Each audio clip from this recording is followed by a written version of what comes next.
You just watched House Speaker Nancy Pelosi announce that she will be stepping down from her leadership position after 20 years, 2 decades leading the House Democrats, receiving a standing ovation there.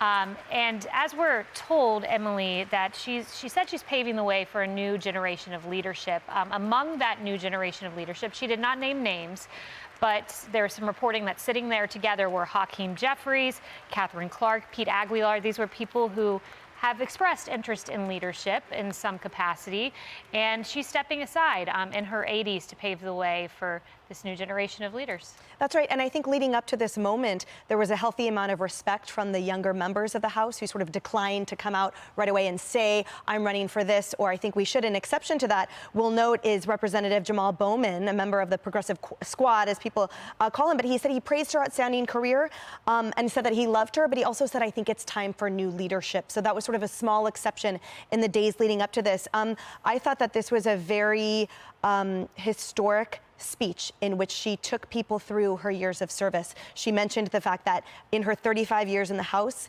since 1987, when she first started, there were only 12 Democratic women, and now there's over 90. She walked us through a lot of points in history. She called Abraham Lincoln her colleague, and Daniel Webster, certainly in the storied walls there of the House of Congress. You know, this was a really monumental moment that we were watching there as the House Speaker stepped down. Did say, however, that there was no greater role that she has held than serving the people of San Francisco, and she commented on the fact that she will continue to do so, though she will not seek re-election in a Democratic leadership position. She will stay and serve out her term there as Congresswoman to the people of San Francisco, who I hope now she can extend a lot more of her time to serving their needs there in that city that needs a lot of help. And I will just note that there were a lot of phrases she used, and she talked about calls for unity.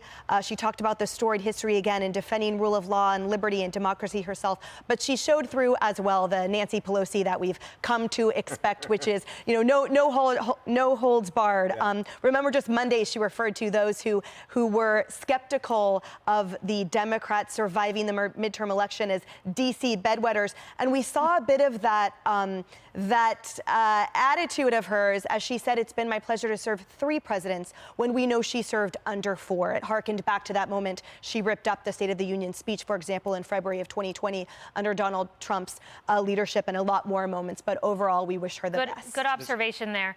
Dagan, we have not heard from Steny Hoyer. We've not heard from Jim Clyburn. These are 2 members in leadership, as Axios called them, along with Pelosi, the triumvirate. They were all in their 80s. So the question is, does someone step up and try to step into that next role, or step aside for someone like Hakeem Jeffries? I also want to note that there was some reporting that the incoming speaker, we believe to be, if he gets the 218, McCarthy was not there, truly in an era of divided government, and texted some sources on the floor to confirm that they have not seen Kevin McCarthy there. We are in divided government, truly. Right. I texted someone who works for us, and I said, is Kevin McCarthy there? And the response was, we don't think so. So we can't see him here. Just a couple of quick things in terms of Nancy Pelosi. Like her or not, a lot of people don't, with the ripping up of the speech. That was just part of her, you know, theatrics, legacy, her histrionics.